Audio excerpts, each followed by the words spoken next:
the fundamental teaching that was the beginning of the practice of meditation in the East had to do with using meditation as a learning tool. So a lot of people think that meditation is an end in itself, that if you meditate just because you're meditating, you'll become enlightened, or if you meditate just because you're meditating, things will happen. But that's not the way it works.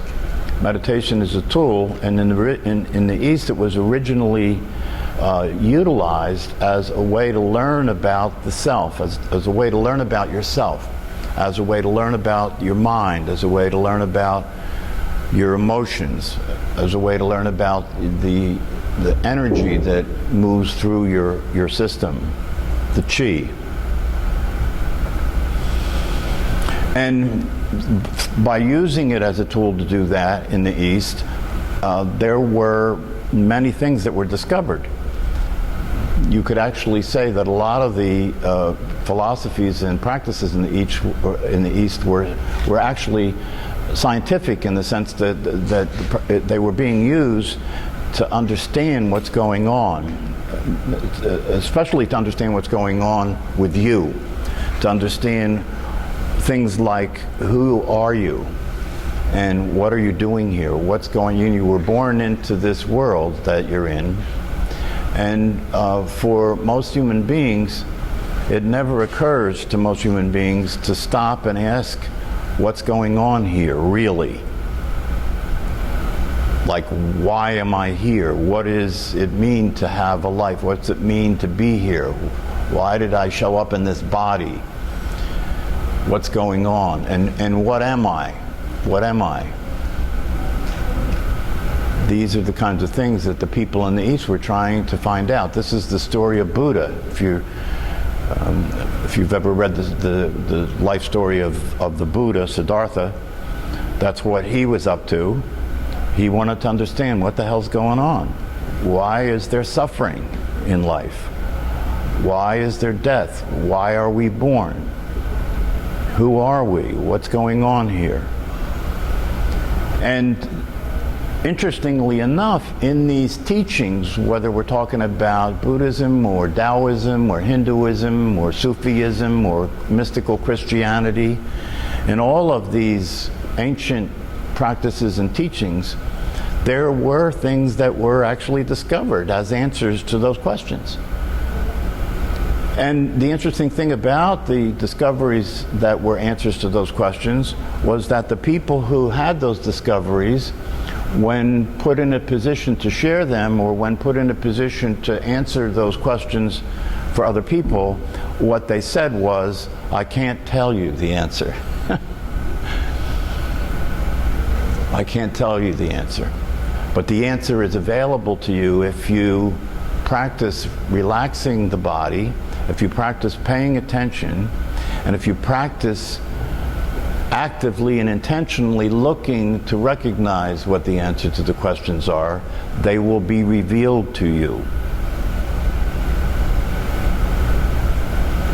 And that's the reason why, even though these answers to these profound philosophical and existential questions have been around for thousands of years, the reason why the general population is still ignorant and is still suffering and is still crazy and is still actively destroying the planet and actively murdering each other is because this isn't something that you can ask a question and just get the answer and that's the end of the process.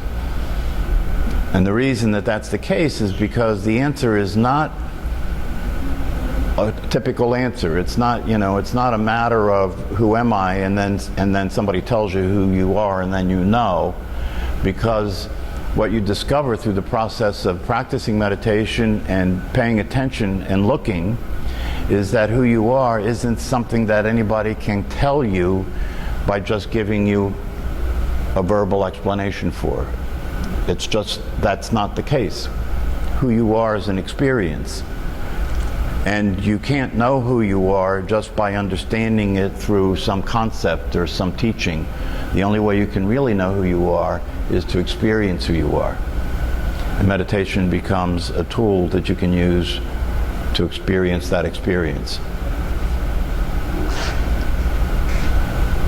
The other thing that's useful is in this class is that over the years that I've been teaching here, I established an email list.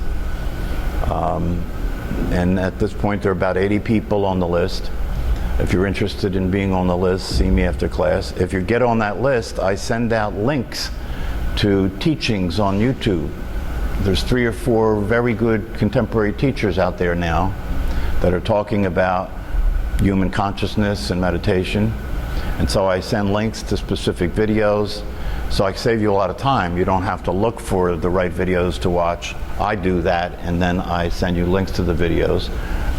I send links to books, to information, to different things that will be of value as far as meditation is concerned.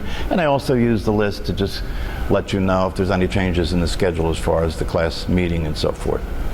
So those are resources that you wouldn't have if you just attempted to establish a meditation practice on your own. So you have the YouTube channel, you have the book on Amazon by my good friend, and you have the email list.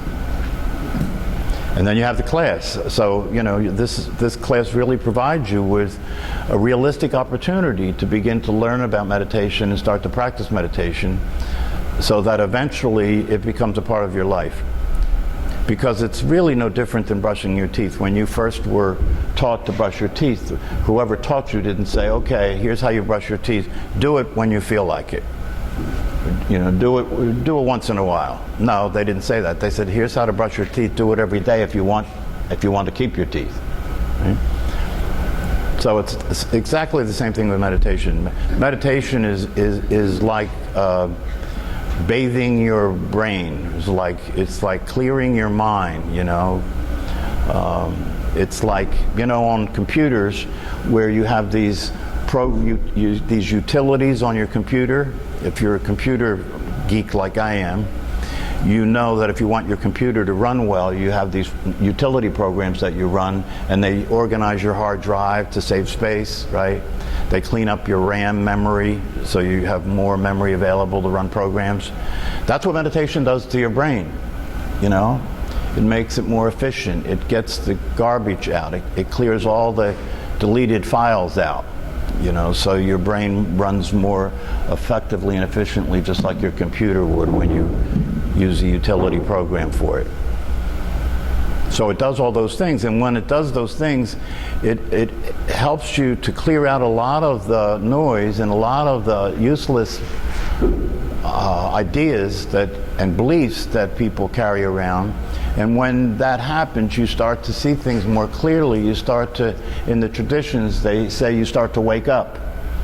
You start to wake up, meaning that prior to clearing some of the garbage out of your brain and out of your mind, that you're not awake, because you're paying attention to a lot of things that are not realistic, right? You're paying attention to a lot of thoughts that are not realistic. You're paying attention to a lot of beliefs that are not realistic. You're paying attention to who you think you are and how you think it is that's not realistic. And you know, most people, if you say something like that to the average person, they will argue with you. What do you mean you're telling me that I don't know who I am and I don't know what reality is? Well, my response to that, I wouldn't get into an argument with anybody about it. There's no point in that. But my response to that would be, if you think you know who you are and you think you know what reality is, then obviously you're in deep trouble, because for most people, if you pay attention and you really are honest and you examine your life, you will see that there is a lot of suffering going on in the world. There's a lot of suffering going on in most people's lives. And for most people, they just think, well, that's just the way it is. Life sucks and then you die. Or that's just the way it is. The politicians, you know, are being political. Or that's just the way it is, you know. Life is a competitive game, and the winner is the one who ends up with the most toys. Well, if that's the way it is, then it's understandable that you would be on prescription medication. If that's just the way it is, it's understandable that you would be happy that pot's legal. If that's just the way it is, then it's understandable that when you get home from work after being stressed out on your job and feeling the pressure of being in the world and dealing with traffic and other people, if that's just the way it is, then when you get home, it makes sense to have a beer. It makes sense to turn the TV on, and it makes sense to turn the TV on. It doesn't matter whether you turn it on because there's something specific that you're turning it on to watch. Most people turn the TV on and find something to watch because you're using the TV to babysit your brain. You know, using the TV to distract you, to lose yourself in a good movie, to lose yourself in a sitcom, to lose yourself, or to watch the news and feel good that it didn't happen to you, it happened to the person that you're watching it on the news, right? So when you wake up, you begin to see these things you begin to see things as they actually are, and you begin to realize that if you value your life, if you want to enjoy your life, if you consider life to be precious, if you consider life to be something that you should be present to and experience being happy, then you had better consider the possibility that you're not in contact with reality and maybe you don't know who you are. Because the ancient teachers said that it is possible to be happy and it is possible to discover who you are. And when you discover who you are, you discover that you are happy, which is an interesting notion, right? To discover that you are happy. Because if you discover that you are happy, that's a big game changer, right? Because most people are trying to get happy, right? And most people think happiness is a function of some experience that you try to get or something that you try and possess, some material thing that you try and possess. If I win the lottery, then I'll be happy. Even though, interestingly enough, the highest suicide rate is now the lottery winners. So do you have to go through that to find out that the lottery didn't make you happy? You look at these people who have everything. See, and even though the evidence is there, people continue to ignore it, you know? You look at these people who have everything, these movie stars that have everything, that end up ODing on heroin or hang themselves like, you know, Anthony Bourdain did, right? And you have to stop and ask yourself, why the hell would they do that? I mean, they have everything that a person could want. They traveled around the world. They can have anything they want. They have the absolute security. They don't have to work. They don't have to deal with things. Why would they do that?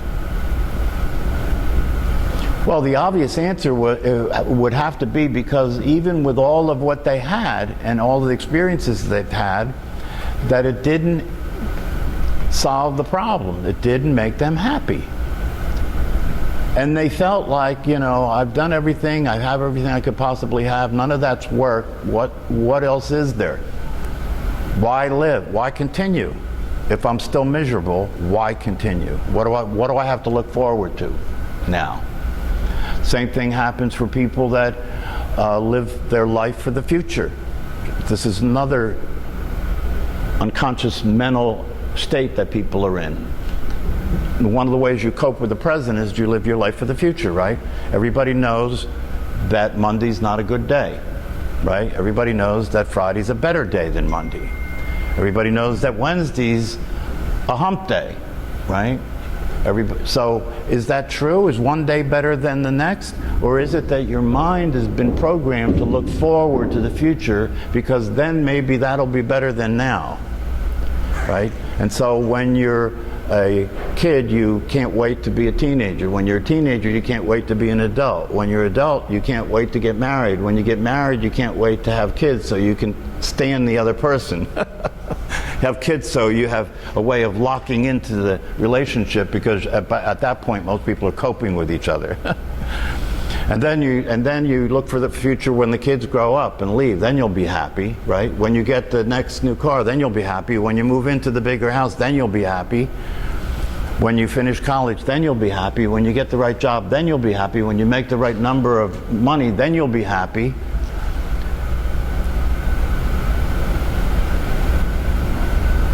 If you look and you tell yourself the truth, you're stuck in a state of mind that operates that way. It's looking for the future. And then when you get older, right, and you start to run out of future, right? You know, the last thing you look forward to is retirement, right? If you're in a career job that has a good pension, right? Everybody, after they get 10, 15, or 20 years in, around the coffee thing, all they talk about is retirement. How much time do you have left, right? Now I'm living for retirement. Then when I retire, I can relax. I don't have to get up early and go to work anymore. I don't have to put up with all this shit anymore. And then it happens, right? It happens. And then people that were looking forward to retirement are sitting there saying, this isn't what I thought it would be. I'm bored. And they actually look, a lot of them look back and miss their career. At least I had something to do. At least I was around people that I could talk to during the day, you know. But now I'm isolated and I'm getting old. And I can't do the things that I used to do. So what do I have to look forward to now? And so a lot of people, when they get to that age, they stop looking forward, they start looking backward. Oh, the good old days, right? Let me put that 50s music on again, right? Let me reminisce, let me look at the photograph, let me look at the photo albums, right? Like that. So all these things point to something. They point to maybe you're missing the boat. Maybe there's something that you're missing here, something that you're not seeing, because what the ancient teachers tell us is that it is possible to be happy, to just be happy. It is possible to really enjoy your life. And it is possible to no longer have to look forward to the future or look back to the past. It's possible to be where you are right now and experience being happy. And one of the things they tell us about that is one of the reasons that that's the truth is because that is the only reality that there is. What's happening right now, if you can just get this conceptually, it can be something that helps you to understand why meditation is valuable. The only life you will ever have is the one that's happening in the present moment. That is your life. That's the only life you have. And if you can't be there for that, and if you can't experience that in such a way where you're content and satisfied and happy with that, and interested in that and excited about that, then you're left in a state of mind where the alternative is to look forward to the future or look back to the past. And when you're doing those things, you are not in your life. When you are living in the past or living in the future, you're not living your life because your life is happening now. And so one of the reasons that people are anxious and depressed and end up on medication or pot or alcohol or whatever it is because it's not very satisfying not to be in your life. It's not very satisfying to live in your head instead of in your life. It's not very satisfying to be paying attention to what's not happening. To understand, because if you're paying attention to the past, that's not happening. If you're paying attention to the future, that's not happening.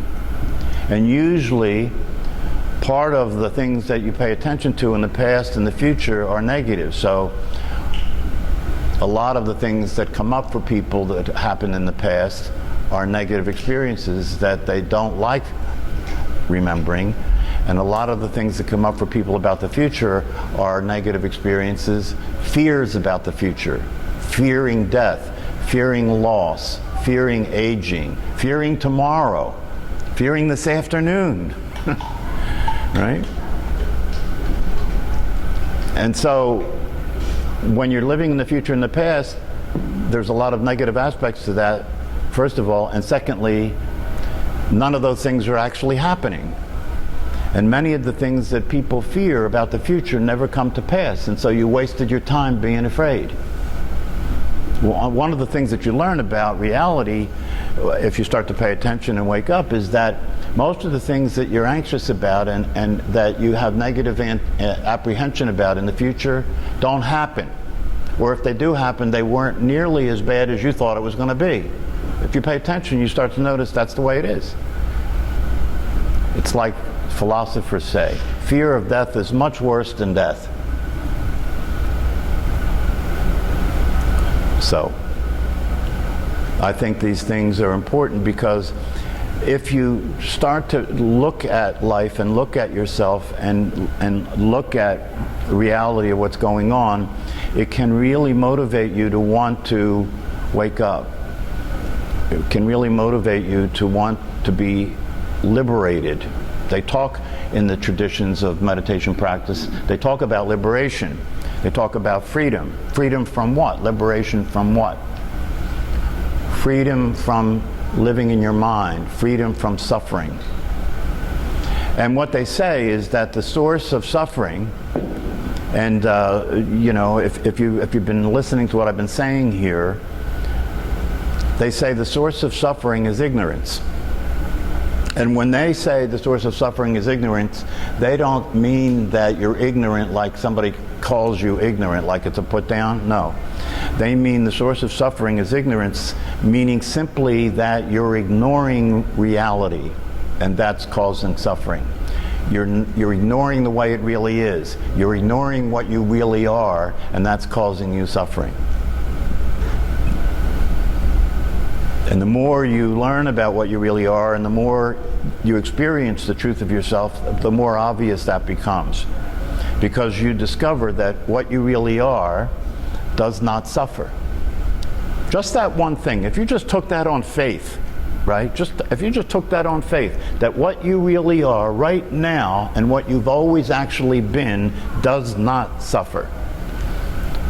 If you just took that on faith, and based on having faith in that being so, you practiced meditation and you committed yourself to learning about how that's so, it could open up a whole new world of possibility for you. Who you really are does not suffer. In fact, the ancient teachers took it even further and said, not only is it the case that who you really are does not suffer, but they took it the next step and said, there is no such thing as suffering. There is no such thing as suffering. And if you begin to look into that and you begin to see, well, what's the source of suffering? One way to talk about it is to say, and if you look at your own experience, you can see this is the case psychologically. One way to talk about it is to say, you suffer when the way it is not the way it should be. You suffer when you expect things to be a certain way and they're not that way. You suffer, right? If you listen to what I just said and you really look, you will see that that's, for the most part, that's the experience that people are having that they call their life. That's the experience that most people are having that they call their life. That life is seldom the way I want it to be. Life is seldom the way I expect it to be. And if you pay attention moment to moment, you'll watch that be the case. You wake up in the morning, the voice in your head starts to talk, right? And it starts to either dread the day or look forward to the day, or a mix of both, right? And then you get up and you start to live your life in that day, right? And you go downstairs, or you go to the kitchen, you open the refrigerator, and the creamer carton in the refrigerator was sitting a little close to the edge, and when you opened the door, it fell on the floor and the creamer splattered on the floor, right? And you're upset, right? Why? Because you didn't expect that to happen. You didn't want it to happen. Now life has presented you with something that's different than the way you want it to be and the way you expect it to be, and now you're upset. And then the voice in your head will say, oh shit, this is how my day's gonna go. And then you look outside and you see it's raining, and you listen to the weather report, and the voice on the radio says it's a nasty day today because it's raining. So now the first two things that happened in your day was that the milk spilled and it's raining. So now you enter into the day and you already have this negative context. You already have this negativity going on, right? And then you go to work and something else happens. Now you're looking for bad things to happen, right? By the end of the day, it's like you're suicidal. It's comical, really, you know, because when we look at these things in the movies, we laugh, don't we? We laugh. We laugh because it's so true, but it's not funny in your life. It's not funny when it's happening to you, right? So one of the things that I think this class is an opportunity for, is to get real, is to open yourself up, become more open-minded, to become more realistic, to become more awake and aware, and start to see what's really going on, so you can start to cash in on the possibility that your life won't be wasted, that you can start to cash in on the possibility that you can actually discover being happy. You can actually discover freedom, that you can actually discover enjoying your life. So you don't have to continue to be part of the flock. You know, I often use that concept is just because the flock is flying in one direction, it doesn't mean it's the right direction. Just because most human beings are crazy and they're living crazy lives, that doesn't mean that's the appropriate thing to do, right? Just because the herd is running off a cliff, that doesn't mean you should join. And if you wake up and see that this is the case, right, you'll be motivated not to be part of that anymore. You'll be motivated to wake up and become sane and start to discover what it's like to be awake in your life, and discover what it's like to experience who you really are, discover happiness, and discover that happiness is free. Happiness is available at all times. But first you have to recognize that the movie that you think you're in and the character that you're playing is not real. That's why when you go to the movies, you can enjoy it no matter what's happening on the screen, right? It can be terrible stuff going on the screen, right? But you still enjoy the movie because now you can be related to it and you can react to it, right? But all the time, you know it's not real. You're eating popcorn while you're doing it, right? So we really enjoy movies because we can be involved in an experience that they're giving us without it actually being real, right?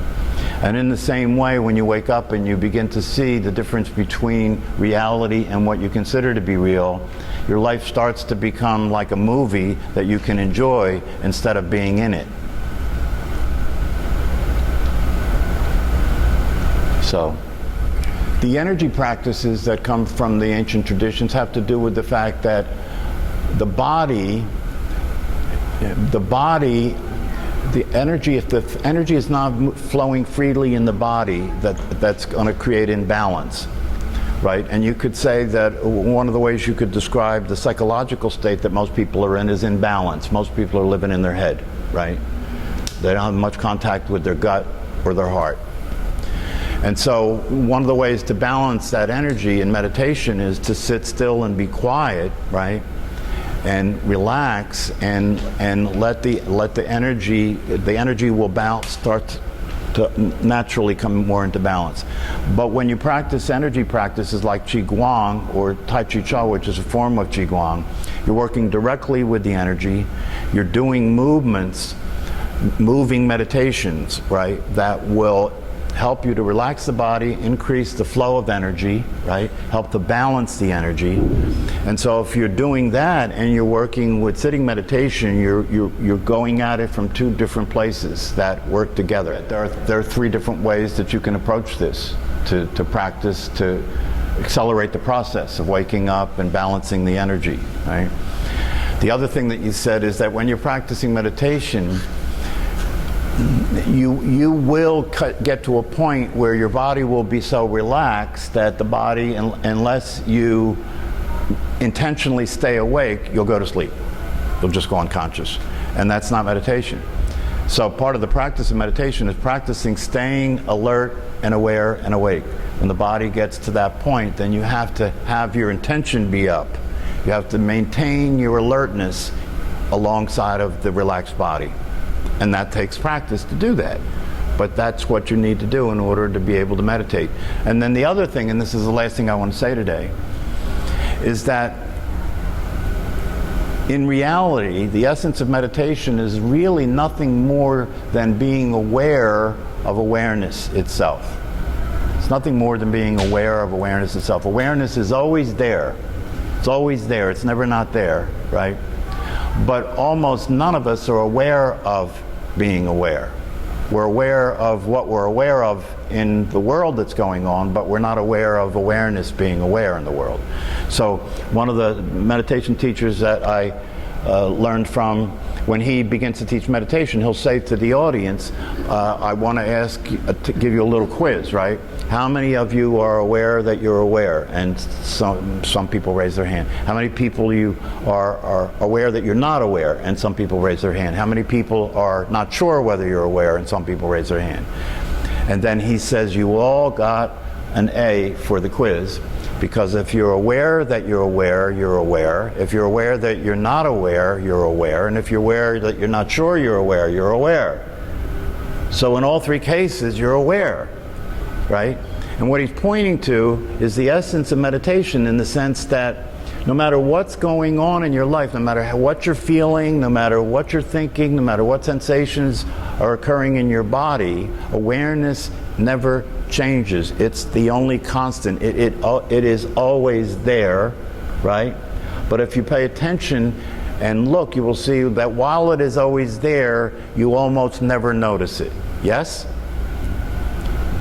You are aware, you're aware of what you're aware of, but you're not aware of being aware. You follow me? Right? And when you become aware of being aware, now you have a new view that you didn't have before. Instead of just being aware of what you're aware of, you're aware of the one that's aware of what you're aware of, right? And you're aware that you're aware. So, I know that sounds a little convoluted, but if you slow down and look at it, you'll see that it's actually the case. All right? Okay, have a good day. See you next time. Bye-bye.